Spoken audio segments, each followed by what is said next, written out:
Akhwati fillah rahimani wa rahimakunallah.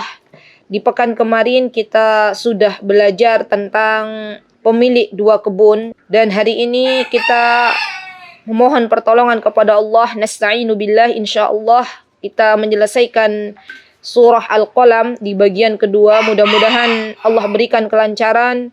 Mudah-mudahan Allah subhanahu wa ta'ala berikan kemudahan untuk kita bisa memahaminya. Dan kita memohon taufik dari Allah subhanahu wa ta'ala agar kita dimudahkan untuk bisa mengamalkannya. Kisah pemilik dua kebun yang kemarin kita dengar bersama, diantaranya adalah seseorang yang dia tidak mensyukuri nikmat yang telah Allah subhanahu wa ta'ala berikan. Allah berikan kebun yang indah, Allah berikan kebun yang lebat buah-buahannya, namun ia justru tidak beriman kepada Allah subhanahu wa ta'ala. Ia tidak bersyukur kepada Allah subhanahu wa ta'ala. Dan ia mengira bahwasanya apa yang ia tanam, apa yang ia telah dapatkan semuanya bukan dari Allah subhanahu wa ta'ala, melainkan dari dalam dirinya, dari hasil jerih payahnya. Subhanallah. Dan bahkan ketika mereka bersumpah di malam hari akan memetik hasil dari panen mereka di pagi hari, mereka berniat sesuatu yang buruk, ya. Mereka memiliki pikiran bahwasanya kelak besok mereka memanen hasil panen mereka di pagi hari agar tidak diketahui oleh orang-orang miskin. Subhanallah. Ketika seorang hamba, ya akhwat, memiliki niat yang jahat, memiliki niat yang buruk dalam pikirannya, maka Allah subhanahu wa ta'ala, zat yang maha mengetahui semua lintasan pikiran dalam diri seorang hamba, maka Allah pun mendengar dan mengetahuinya. Dan Allah subhanahu wa ta'ala tahu apa yang telah dipikirkan oleh ashabul jannah, oleh pemilik kebun ini. Pemilik kebun ini, dia melakukan panen di pagi hari agar hasil panennya tidak dibagi kepada orang-orang miskin yang ada di sekitarnya. Padahal kalau kita bisa memahami, ya, bahwasanya semua harta yang Allah subhanahu wa ta'ala berikan kepada kita, ada haknya orang-orang miskin, ada haknya orang-orang fakir, ada haknya anak-anak yatim, ada haknya janda-janda, dan ada pula yang harus kita berikan kepada anak-anak yatim. Dan ketika pemilik kebun itu tidak mau bersyukur kepada Allah dengan mengeluarkan zakatnya, ketika pemilik kebun itu dia merasa bahwasanya apa yang dia tanam, apa yang dia kerjakan merupakan hasil jerih payahnya tanpa menyandarkan kepada Allah subhanahu wa ta'ala, maka Allah azab. Allah datangkan angin di pagi harinya, Allah datangkan angin di mana pemilik kebun itu akhirnya dia terkaget-kaget ketika melihat seluruh kebunnya menghitam. Dan nanti teman-teman bisa pelajari di surah Al-Kahfi, ya, ayat 32. Di situ dijelaskan bahwasanya ketika pemilik kebun itu melihat kebunnya, maka dia mengatakan seakan-akan ini adalah bukan kebunku. Apakah kita salah jalan? Ini bukan kebun yang biasa kita lihat dengan ranumnya buah-buahan, dengan banyaknya buah-buahan. Subhanallah. Pemiliknya saja pangling, ya, karena melihat semua yang sudah disiapkan untuk dipanen semuanya Allah jadikan rata. Ya, Allah jadikan hitam. Tidak lagi bisa atau tidak lagi ada yang tersisa untuk dipanen. Begitulah ketika Allah subhanahu wa ta'ala mengadab orang-orang yang tidak mau bersyukur, ya. Allah mengatakan bal nahnu mahrumun. Bahkan kita, ya, orang-orang ashabul jannah, pemilik kebun itu tidak memperoleh apapun, ya. Subhanallah, Allah hancurkan semuanya karena mereka tidak mau bersyukur kepada Allah subhanahu wa ta'ala. Akhirnya mereka mengetahui bahwasanya Allah yang maha suci adalah zat yang memberikan nikmat kepadanya, dan mereka mengakui bahwasanya mereka adalah orang-orang yang zalim. Baik, teman-teman yang dimuliakan oleh Allah, ada kaidah yang sangat bagus yang dikatakan oleh ulama. Ketahuilah bahwasanya barang siapa di antara kita hamba Allah yang tidak mensyukuri nikmat, maka ia telah menjadikan nikmat tersebut terancam hilang darinya. Dan barang siapa yang dia mampu untuk mensyukurinya, maka berarti dia telah mengikatnya dengan ikatan. Dan kita tahu barang siapa yang mensyukuri nikmat Allah, maka Allah akan tambah nikmat tersebut.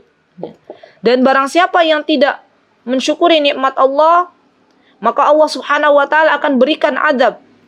Allah tidak berikan keberkahan di dalam hartanya, di dalam anaknya. Maka saya ajak diri saya dan teman-teman semuanya, sungguh perkara bersyukur ini adalah perkara yang seharusnya kita pelajari dan kita amalkan. Imam Ibnul Qayyim rahimahullah, beliau mengatakan tidaklah seorang hamba dikatakan bersyukur kecuali telah menempuh 3 rukun di dalam kehidupannya. Yang pertama mengatakan bahwasanya di dalam hati bahwasanya semua nikmat yang Allah berikan itu berasal dari Allah, bukan dari dalam dirinya, bukan dari kesungguhannya, bukan dari jerih payahnya. Seperti pemilik kebun, dia mengatakan bahwasanya apa yang dia miliki itu bukan dari Allah melainkan dari jerih payahnya. Berarti dikatakan orang ini belum bersyukur. Yang kedua, dia mengikrarkan, dia menyatakan, ya, dia mengucapkan alhamdulillah, mengakui bahwasanya syukur atau mengakui bahwasanya nikmat ini adalah dari Allah dengan mengucapkan alhamdulillah. Dan yang ketiga adalah menggunakannya dengan anggota badan kita atau dengan jawarih. Dia menggunakan matanya untuk hal-hal yang Allah ridai. Dia menggunakan kakinya untuk hal-hal yang Allah ridai. Dia mensyukuri hartanya dengan mensedekahkan. Dia mensyukuri pemberian dari Allah Subhanahu wa taala, ilmunya dengan diamalkan. Semuanya adalah bukti rasa syukur kita kepada Allah Subhanahu wa taala. Kemudian hari ini kita lanjutkan di ayat yang ke-33, ya. Silahkan yang punya Al-Qur'an dibuka surah Al-Qalam, ya. A'udzu billahi minasyaitonir rajim. Kadzalikal 'adzab wa la'adzabul akhirati akbar law kanu ya'lamun. Begitulah Allah Subhanahu wa taala ketika memberikan azab kepada hamba-hambanya di dunia. Dan sungguh kata Allah Subhanahu wa taala, azab di akhirat itu lebih besar sekiranya mereka mengetahui. Jadi Allah Subhanahu wa taala ketika memberikan azab kepada hamba-hambanya yang ingkar kepada Allah Subhanahu wa taala, yang tidak beriman kepada Allah Subhanahu wa taala di dunia ini, Allah Subhanahu wa taala mengingatkan semuanya bahwasanya azab di akhirat itu jauh lebih keras, jauh lebih berat daripada azab yang telah Allah Subhanahu wa taala berikan di dunia, ya, khususnya bagi orang-orang yang tidak beriman kepada Allah Subhanahu wa taala. Kemudian di ayat yang selanjutnya, ayat 34, innalil muttaqina 'inda rabbihim jannatin na'im. Subhanallah. Bagi orang-orang yang bertakwa ketika di dunia, dan takwa para ulama berbeda pendapat, ya. Ada yang mengatakan takwa itu adalah sesuatu amalan di mana seseorang dia taat kepada Allah Subhanahu wa taala dan menjauhi apa yang dilarang oleh Allah Subhanahu wa taala. Dan saya mengambil pendapat yang lebih luas, ya, yaitu pendapatnya Talq bin Hubaib yang mengatakan bahwasanya belum dikatakan bertakwa kalau seseorang itu dia belum berilmu. Jadi yang dikatakan oleh Talq bin Hubaib bahwasanya bertakwa itu jika seseorang dia mentaati Allah Subhanahu wa taala dengan ilmu, dengan landasan yang jelas, ya. Dia tahu bahwasanya ini misalnya tentang salat, dia tahu bahwasanya salat itu adalah diwajibkan oleh Allah Subhanahu wa taala di dalam Al-Qur'an. Dan juga dia mengharapkan sesuatu dari Allah Subhanahu wa taala. Serta dia menjauhi apa-apa yang dilarang oleh Allah Subhanahu wa taala dengan ilmu. Dan dia takut akan azab Allah, karena azab Allah itu adalah hak, adalah benar. Baru setelah hamba Allah melakukan ke-6 poin ini, baru dikatakan sebagai orang-orang yang bertakwa. Berarti belum dikatakan orang bertakwa kalau dia menjauhi larangan Allah hanya sekedar ikut-ikutan. Ikut-ikutan temannya, ikut-ikutan tetangganya, tapi dia belum punya dasar ilmu, maka belum disebut dengan orang-orang yang bertakwa. Kalau ingin kita menjadi orang bertakwa, berarti kita harus melazimkan diri kita masing-masing duduk di majlis ilmu, ya. Karena kita tidak bisa mendapatkan ilmu kecuali kita mengambil sebab, yaitu duduk di majlis ilmu, gemar duduk di majlis ilmu, gemar mencari ilmu. Kemudian kita berdoa kepada Allah Subhanahu wa taala agar kita diberikan taufik untuk bisa mengamalkan ilmu itu sendiri, subhanallah. Dan kalau demikian halnya, maka baru seseorang itu disebut dengan orang-orang yang bertakwa. Ada juga yang mengatakan bahwasanya takwa itu adalah ittikhadul wiqayah, yang membuat penghalang agar tidak masuk ke dalam nerakanya Allah Subhanahu wa taala. Dan Allah Subhanahu wa taala ya, serta Rasulullah SAW telah banyak menjelaskan tentang amalan-amalan yang bisa menghalangi seorang hamba dari masuknya ke nerakanya Allah Subhanahu wa taala. Di antaranya ada satu hadis di mana Rasulullah SAW pernah memberitahukan kepada kita, jika kita ingin tidak dimasukkan oleh Allah Subhanahu wa taala ke dalam api neraka, maka mintalah perlindungan kepada Allah Subhanahu wa taala. Dan di antara perkara yang bisa melindungi kita dari terjerumusnya ke dalam api neraka, maka di antaranya adalah dengan bersedekah walaupun dengan separuh kurma. Subhanallah. Ya, tidak ada lagi alasan bagi orang miskin tidak mengeluarkan hartanya. Karena sesungguhnya apa yang dikeluarkan dari harta kita, itu semuanya manfaatnya akan kembali kepada diri kita masing-masing. Rasulullah SAW tidak mengatakan berlindunglah kalian dari api neraka walaupun bersedekah dengan 10 gram emas. Tidak. Rasulullah SAW tidak mengatakan berlindunglah kalian dari api neraka walaupun kalian walau hanya kalian bersedekah dengan 1 sepeda, tidak. Tapi Rasulullah SAW mengatakan ittaqun nar walau bisyiqqi tamrah. Kata Rasulullah SAW, berlindunglah kalian dari api neraka walaupun dengan separuh kurma. Subhanallah.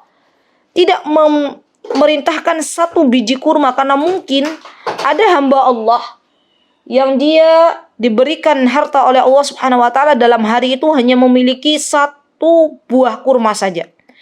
Maka kalau pengen menjadi orang yang bertakwa, dia potong kurmanya menjadi 2, 1 dimakan, 1 disedekahkan. Dengan tujuan meminta kepada Allah Subhanahu wa taala agar dijauhkan sejauh-jauhnya dari nerakanya Allah Subhanahu wa taala. Baik, kemudian teman-teman yang dimuliakan oleh Allah, dalam bertakwa juga kita harus benar-benar memperhatikan secara zahir dan secara batin.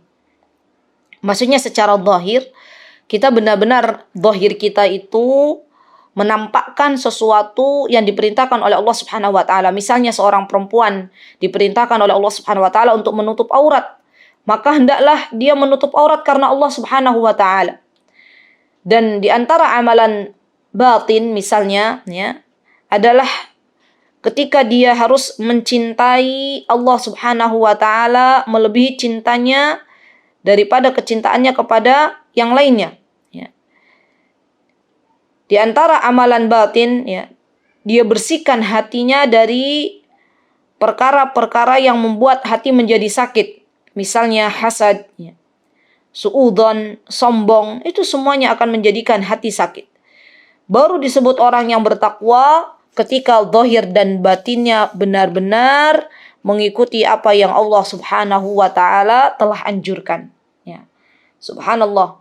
Bahkan Allah Subhanahu wa taala menegaskan, kata Allah Subhanahu wa taala, "Wa libasut taqwa dzalika khair." Dan pakaian takwa itu adalah yang paling baik. Subhanallah, tidak ada pakaian yang paling indah ya yang Allah berikan kecuali kita harus menghiasi diri kita dengan ketakwaan kepada Allah Subhanahu wa taala. Dan orang-orang yang bertakwa kepada Allah Subhanahu wa taala ya, dijaga pendengarannya, dijaga penglihatannya, ya, untuk tidak mendengarkan sesuatu yang Allah Subhanahu wa taala murkai, dijaga kakinya, dijaga kesuciannya, kehormatannya, dan kita berdoa semoga Allah Subhanahu wa taala menjadikan kita semuanya orang-orang bertakwa. Karena orang-orang yang bertakwa kelak Allah akan sediakan baginya surga. Subhanallah. Dan surga itu adalah tempat di mana di situ telah Allah berikan kenikmatan. Subhanallah. Semoga Allah Subhanahu wa taala menjadikan kita semuanya calon-calon penghuni surganya Allah, dan semoga Allah Subhanahu wa taala memberikan kepada kita ketakwaan. Amin, Allahumma amin. Kemudian Allah Subhanahu wa taala berfirman, "Afanaj'alul muslimina kal mujrimin?" Kata Allah Subhanahu wa taala, apakah kami itu patut ya memperlakukan atau menyamakan orang-orang yang beriman kepada Allah Subhanahu wa taala, orang-orang yang menyerahkan diri mereka kepada Allah Subhanahu wa taala, al-muslimin, orang-orang yang menyerahkan kepada Allah Subhanahu wa taala, itu seperti orang-orang mujrim, seperti orang-orang yang tidak beriman, seperti orang-orang yang berdosa, seperti orang-orang yang tidak mau menyerahkan dirinya kepada Allah Subhanahu wa taala. Maka tentunya ayat ini merupakan sebuah pemberitahuan dari Allah Subhanahu wa taala bahwasanya kami membedakan antara orang-orang yang beriman, orang-orang yang menyerahkan diri dengan orang-orang mujrim. Tidak sama antara orang-orang yang dia beriman kepada Allah dan Rasulnya dan orang-orang yang tidak beriman kepada Allah Subhanahu wa taala. Dan Allah Subhanahu wa taala dalam ayat lain ya, Allah Subhanahu wa taala seringkali memakai metode ya, memberikan pertanyaan agar kita itu bisa merenung dan menjawab pertanyaan tersebut. Sebagaimana misalnya di ayat lain Allah Subhanahu wa taala mengatakan afaman kana mu'minan kaman kana fasiqa la yastawun. Kemudian Allah jawab, apakah engkau mengatakan bahwasanya orang-orang yang beriman itu sama dengan orang-orang yang fasik? Kata Allah Subhanahu wa taala, pastinya tidak sama ya. Karena orang-orang yang beriman adalah orang-orang yang benar-benar di dalam hidupnya dia beriman kepada Allah dan Rasulnya.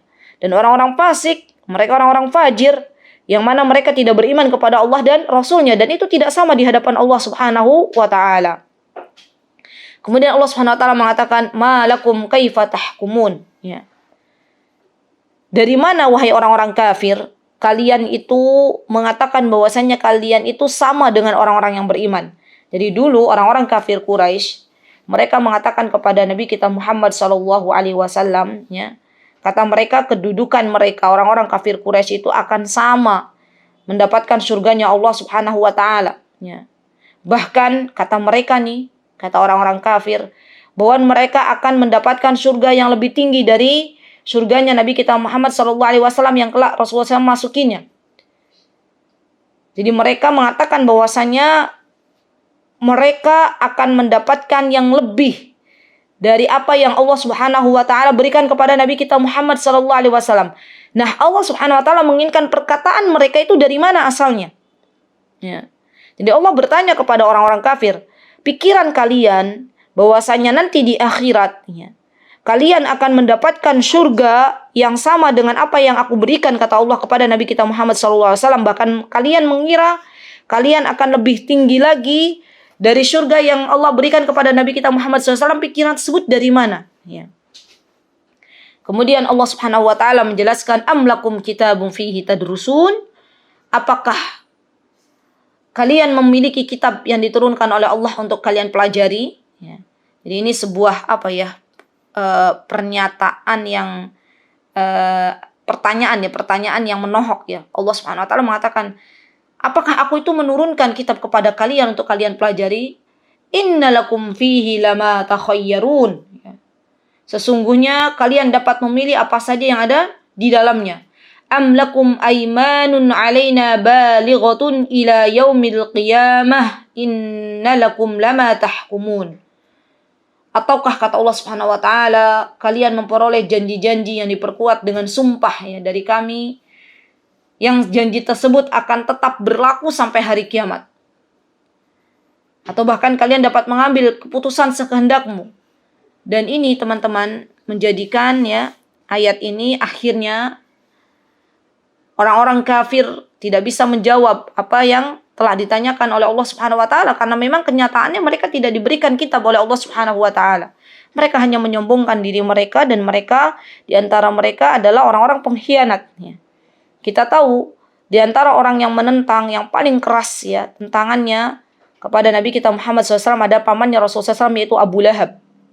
Dan kita tahu Abu Lahab sebenarnya adalah orang yang pengecut ya, tidak berani.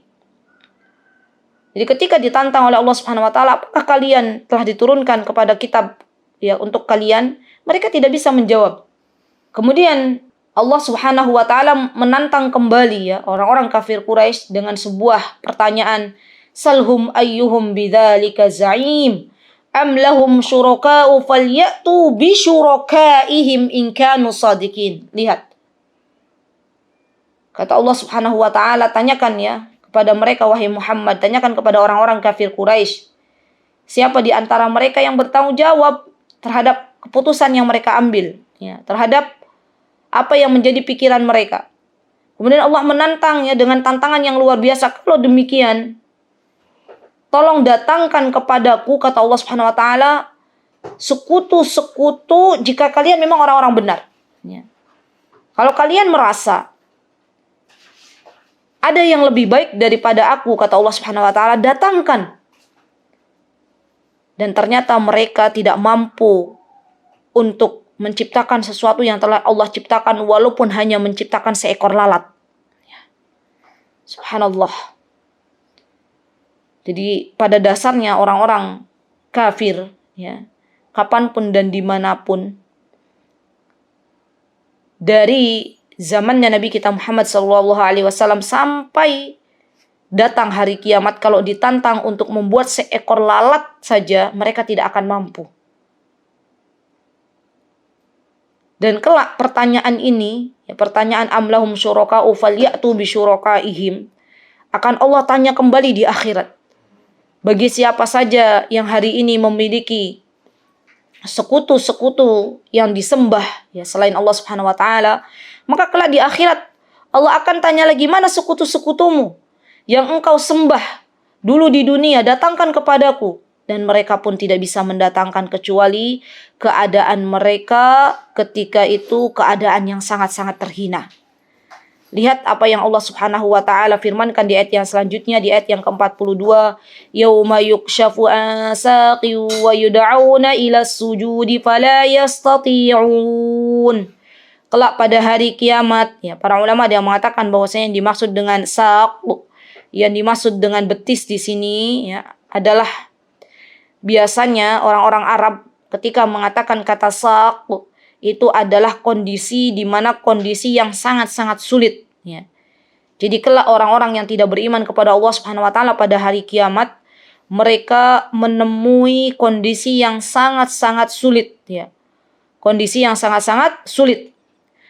Karena mereka tahu, mereka paham bahwasanya di depan mereka ada sebuah pertanggungjawaban yang kelak mereka harus katakan kepada Allah Subhanahu wa taala. Ini pendapat yang pertama. Jadi pendapat yang pertama, saq itu adalah disingkapkannya kesulitan-kesulitan untuk orang-orang kafir.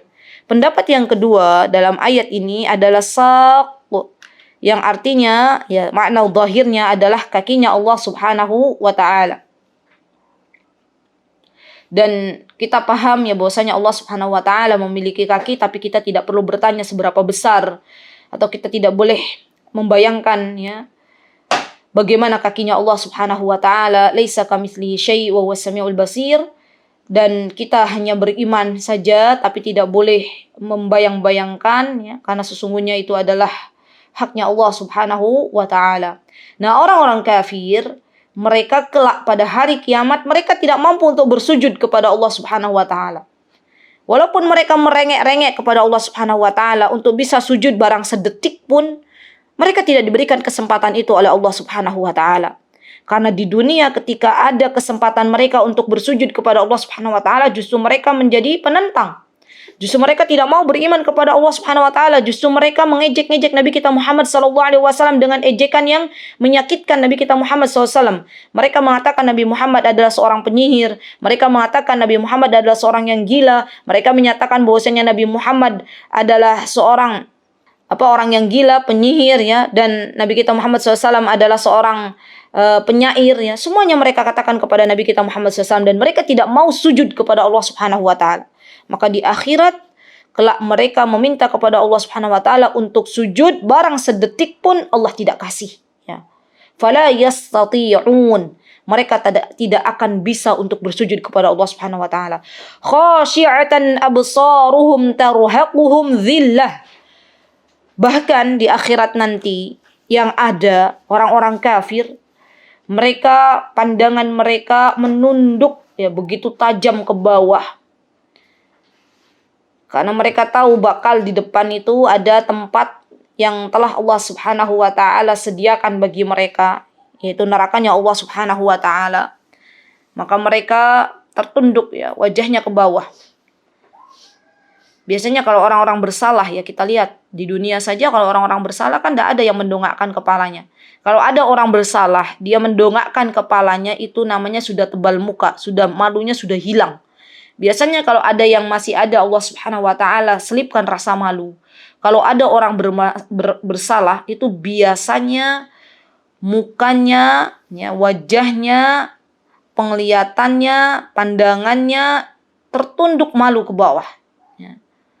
Kemudian Allah jelaskan waqad kanu yud'auna ilas sujudi wa hum salimun. Dulu ketika di dunia mereka diseru atau diperintahkan untuk bersujud, ya, pada waktu mereka masih ada waktu, pada waktu Allah Subhanahu wa taala berikan kepada mereka kesempatan, tapi mereka tidak melakukan. Subhanallah. Perkara sujud ini, teman-teman, adalah sebuah perkara yang harus kita syukuri. Jadi kalau kita bisa bersujud, syukuri. Lama-lamain sujudnya. Karena ada hamba Allah yang hari ini Allah tidak berikan lagi kesempatan untuk bisa bersujud. Padahal dia tidak orang beriman. Tapi memang Allah sudah cabut nikmat untuk bisa bersujud. Ya. Saya mendengar sendiri, ya, dari seseorang yang beliau memberikan nasihat kepada kita semuanya para thalabul ilm. Jika masih ada kesempatan untuk bisa bersujud kepada Allah Subhanahu wa taala, maka perbanyak sujud. Ya. Karena beliau dengan ujian yang Allah Subhanahu wa taala berikan kepada beliau, akhirnya dalam beberapa waktu, ya, jadi beberapa tahun belakangan ini beliau sudah tidak lagi bisa sujud, ya, karena ujian yang Allah berikan. Kata beliau, hati saya tuh nangis, ya, pengen rasanya sujud tapi tidak mampu, tidak bisa, ya. Dan beliau mengira dulu ketika beliau masih Allah berikan kesehatan, ya, saya itu adalah seseorang yang pasti bisa sujud, ya, kapanpun saya masih bisa sujud. Jadi tidak menggunakan waktu dengan sebaik-baiknya. Baru kemudian ketika Allah cabut, ya, nikmat sujud itu, baru kemudian beliau benar-benar menyesal, ya, dan memberikan nasihat kepada kita semuanya untuk perbanyak sujud, ya. Subhanallah. Karena perkara sujud ini adalah perkara yang bisa mendekatkan diri kita kepada Allah Subhanahu wa taala. Subhanallah. Akhwati fillah yang dimuliakan oleh Allah Subhanahu wa taala, ketika kita bisa atau ketika kita diberikan taufik oleh Allah untuk meletakkan dahi kita di lantai, ya, maka sempurnakan sujud kita. Jangan kita sholat itu justru dipercepat, ya, atau mempercepat sholat.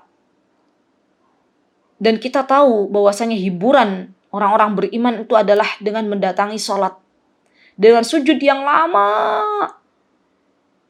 Karena dengan sujud yang lama, hati itu merasa tenang, jiwa itu tenang. Dan dengan sujud yang lama, kita berharap Allah ridha kepada kita. Maka barang siapa yang dia mencintai sholatnya dengan sebenar-benar cinta, maka Allah wafatkan dia dalam keadaan sedang sholat. Allah akan wafatkan kita semuanya dengan kebiasaan kita dan sesuatu yang kita cintai. Semoga Allah Subhanahu wa taala memberikan kepada kita husnul khatimah, dan semoga kita bisa menjadikan salat kita sebagai kenikmatan yang tiada tara. Baik. Kemudian Allah Subhanahu wa taala berfirman di ayat yang ke-44, "Fadharni wa may yukadzibu bihadzal hadits sanastadrijuhum min haitsu la ya'lamun." Ya. Wa umli lahum inna kaidi matin. Kata Allah Subhanahu wa taala, terkadang Allah Subhanahu wa taala ketika memerintahkan Nabi kita Muhammad sallallahu alaihi wasallam, ya, untuk memerintahkan untuk menyembah Allah Subhanahu wa taala kepada para pembesar orang-orang Quraisy, ya, kepada Al-Walid Al-Mughirah, kepada Abu Jahal. Terkadang Allah berikan kepada mereka istidraj. Dan Allah Subhanahu wa taala pernah mengatakan kepada Nabi kita Muhammad SAW, "Ya Muhammad, biarkan urusan Al-Walid ibn Al-Mughirah dan Abu Jahal serahkan kepadaku." Ya. Karena Allah Subhanahu wa taala tahu mereka orang-orang kafir Quraisy, pembesar Quraisy, Al-Walid ibn Al-Mughirah, ya, Abu Jahal, mereka adalah orang-orang yang menyakiti Nabi kita Muhammad sallallahu alaihi wasallam. Kata Allah Subhanahu wa taala, biarkan diriku yang mengadab mereka secara perlahan-lahan. Istidraj itu, teman-teman, artinya adalah, ya, Allah Subhanahu wa taala memberikan kenikmatan yang terus-menerus, tapi bukan untuk kebaikan bagi hambanya, tapi justru itu adalah azab. Ya. Maka jangan heran, kita nggak perlu kita iri, dengki kepada orang yang lebih kaya dari kita. Ya. Jangan pernah kita berpikir, kenapa si fulana dia tidak beriman kepada Allah Subhanahu wa taala tapi Allah berikan rizki atau Allah berikan materi yang lebih banyak. Kenapa si fulana dia hobi bermaksiat, ya. Hobi melakukan dosa tapi dia punya mobil banyak, dia punya rumah banyak, dia punya anak banyak. Ketahuilah wahai sahabatku, itu adalah istidraj dari Allah Subhanahu wa taala. Allah tidak tidur.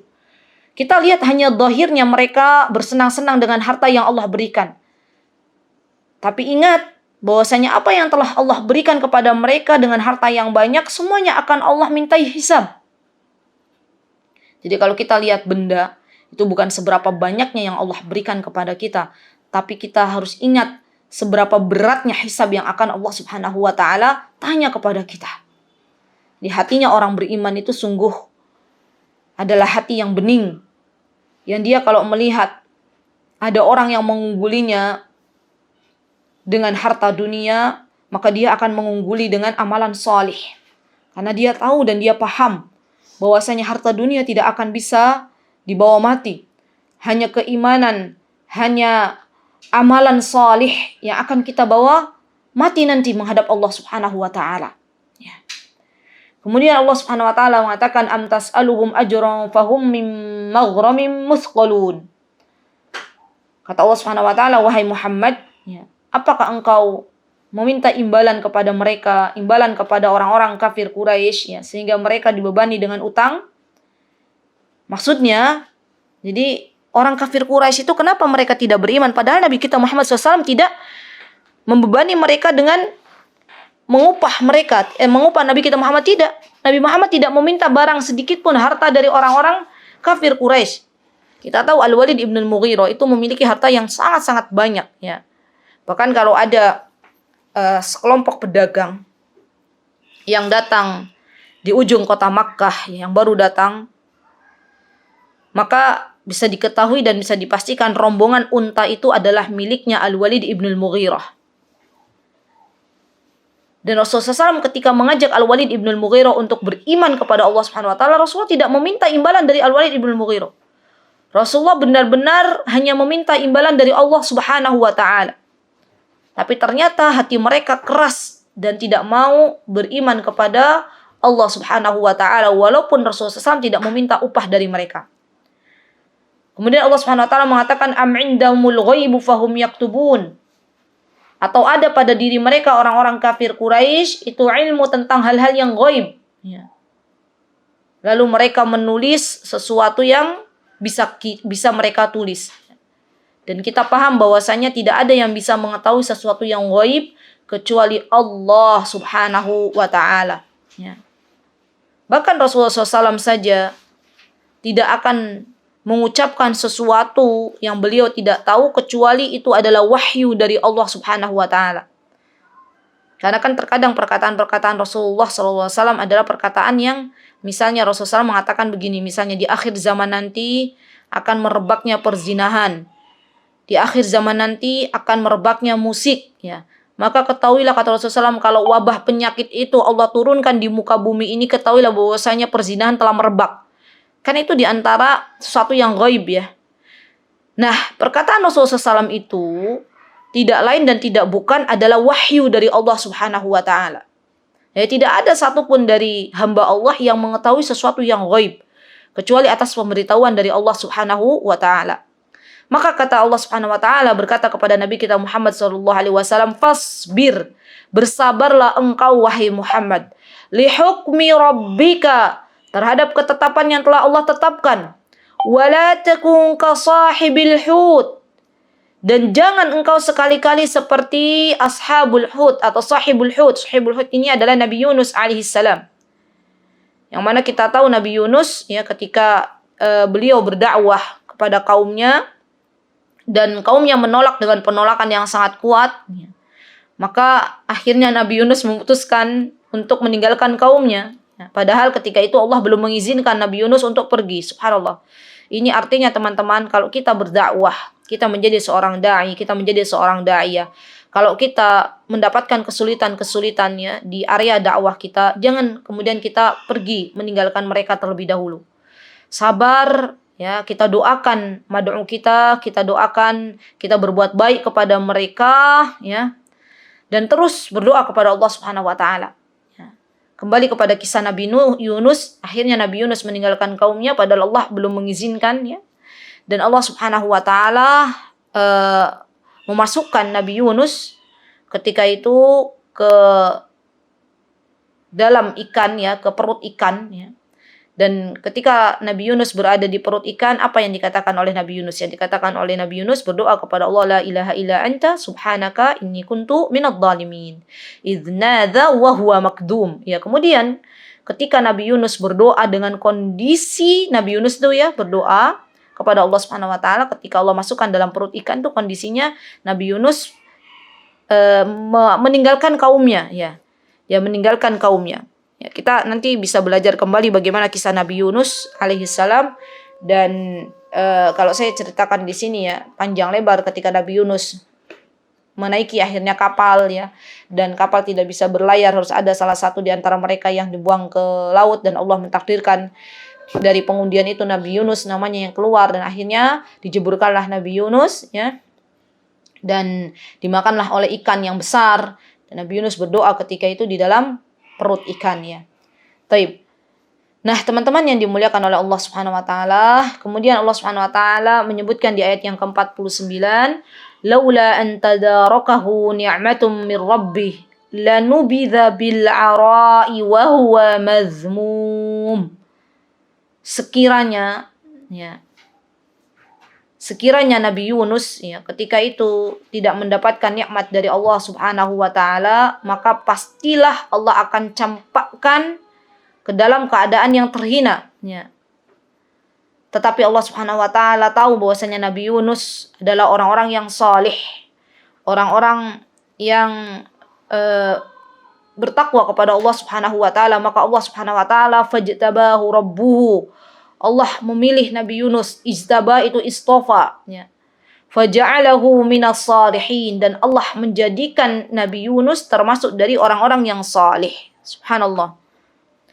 Ya, kita tahu, ya, teman-teman, bahwasanya nikmat yang Allah Subhanahu wa taala berikan, ya, kepada para nabi di antaranya adalah nikmat kenabian. Ya, jadi ketika Allah Subhanahu wa taala berikan nikmat kepada Nabi Yunus, kepada Nabi Adam, kepada Nabi Nuh, kepada Nabi Musa dengan nikmat kenabian, itu adalah nikmat dari Allah Subhanahu wa taala. Kemudian kita tahu bahwasanya nikmat di antara nikmat yang Allah berikan kepada Nabi Yunus, ya, adalah dimudahkannya untuk berzikir kepada Allah Subhanahu wa taala.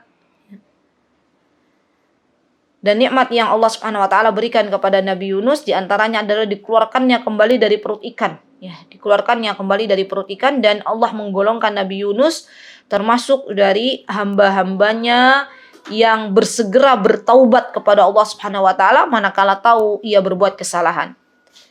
Jadi kita katakan dalam diri kita masing-masing, sesungguhnya, ya, Nabi Yunus itu adalah utusannya Allah, ya, di mana semua nabi pernah merasa atau pernah melakukan sebuah kesalahan, ya, baik itu Nabi Adam, ya, baik itu Nabi Musa dan nabi-nabi yang lainnya, akan tetapi mereka ketika tahu mereka bersalah kepada Allah Subhanahu wa taala, ketika mereka berdosa kepada Allah Subhanahu wa taala, maka mereka cepat bertaubat kepada Allah Subhanahu wa taala, cepat kembali kepada Allah Subhanahu wa taala. Subhanallah. Baik. Kemudian di ayat yang terakhir Allah Subhanahu wa taala berfirman, wa iyyakadul ladzina kafaru la yuzliqunaka bi absarihim lamma sami'udz dzikra wa yaquluna innahu lamajnun. Dan sungguh orang-orang kafir, orang-orang yang tidak beriman kepada Allah Subhanahu wa taala, dulu mereka gemar sekali memiliki pemikiran untuk membinasakan Rasulullah Shallallahu Alaihi Wasallam. Bahkan di antara mereka, ketika mereka mendengarkan Al-Quranul Karim, mereka mengatakan bahwasanya sungguh Muhammad itu adalah orang gila. Dan di antara mereka juga ada orang yang sangat terkenal ya dengan penyakit ain. Penyakit ain itu pandangan mata ya, pandangan mata jahat. Jadi memang dia itu terkenal kalau dia memandang sesuatu ya tidak menyebut nama Allah dan memang niatnya itu ingin berbuat jahat kepada orang. Maka biasanya hamba Allah yang dipandang oleh dia ya, oleh si fulanah misalnya, oleh si fulan ya, dan si hamba Allah ini tidak berzikir kepada Allah, biasanya kena.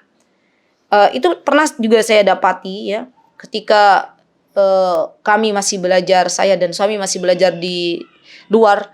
Itu ada terkenal ya, ada fulanah waktu itu dari suku Badui ya, dari orang-orang pedalaman sana. Itu terkenal oleh masyarakat, dan saya juga tahu itu dari masyarakat sana ya, bahwasanya kalau kamu dekat dengan si fulanah itu kamu jangan kosong pikiranmu, berzikir kepada Allah Subhanahu wa taala, karena dia tuh terkenal, dia tuh hobi banget untuk mengainin orang. Jadi memandang orang lain takjub, tapi memang sengaja dia tidak menyebut nama Allah ya, dan memang sengaja untuk mencelakai orang lain. Dan kata orang Badui itu telah banyak korbannya, katanya telah banyak korbannya. Jadi terkenal. Nah, dulu pada waktu Rasulullah SAW, zaman Rasulullah SAW, ada orang demikian. Ada orang yang dia terkenal kalau dia memandang sesuatu, maka orang yang dipandangi oleh dia ya biidnillahi ta'ala, dia akan terkena dampaknya. Semuanya atas izin Allah Subhanahu wa taala ya. Maka ketika itu orang-orang kafir Quraisy ya menyuruh orang tersebut untuk melukai Rasulullah SAW, untuk memberikan pandangan mata jahatnya kepada Rasulullah SAW. Dan Rasulullah SAW dijaga oleh Allah Subhanahu wa taala, wa ma huwa illa dzikrul lil alamin ya. Dan ketika itu Rasulullah SAW dijaga oleh Allah Subhanahu wa taala, dan Al-Quran, kata Allah Subhanahu wa taala, tidak lain adalah peringatan bagi seluruh alam. Subhanallah. Dengan kita banyak berzikir ya, dan zikir kita juga termasuk di antaranya wirid kita adalah dengan membaca Al-Quran, maka kita akan dilindungi oleh Allah Subhanahu wa taala sebagaimana Allah melindungi Nabi kita Muhammad sallallahu alaihi wasallam. Ya, subhanallah teman-teman. Dan ini menjadi pelajaran yang sangat penting ya, perkara ain ini, karena dari zamannya Rasulullah SAW itu sudah ada ya pandangan mata jahat, yaitu sudah ada. Bahkan Rasulullah SAW mengatakan ya, ain itu, pandangan mata jahat itu bisa menjadikan unta itu masuk qidr itu masuk ke panci ya. Dan pandangan jahat itu bukan diberikan hanya kepada manusia tapi kepada hewan. Kalau dia memiliki pandangan mata jahat ya, maka hewan itu akan sakit, dan kalau sudah sakit dia akan meninggal dan masuk ke qidr, disembelih. Dan kata Rasulullah SAW, pandangan mata atau ain itu bisa menyebabkan manusia masuk kubur ya. Dan itu perkara yang kami banyak menemui ketika di Timur Tengah sana ya. Ada anak yang awalnya sehat walafiat, ada orang ya teman kami yang awalnya sehat walafiat, kemudian besoknya tidak ada tanda-tanda dia sakit, akhirnya sakit parah. Ya, itu semuanya ada ya, fakta. Jadi bukan hanya sebuah mitos, tapi memang ada, karena Rasulullah SAW yang mengatakan demikian. Taib. Alhamdulillah kita telah selesai membahas surah Al-Qalam ya, dengan izin Allah Subhanahu wa taala. Semoga apa yang kita dapatkan di pagi hari ini bermanfaat. Jika ada yang benar datangnya dari Allah Subhanahu wa taala, jika ada yang salah datangnya dari saya pribadi, saya mohon maaf yang sebesar-besarnya. Aqulu qouli hadza wastaghfirullah li wa lakum wa akhiru da'wana anil hamdulillahi rabbil alamin. Wassalamualaikum warahmatullahi wabarakatuh.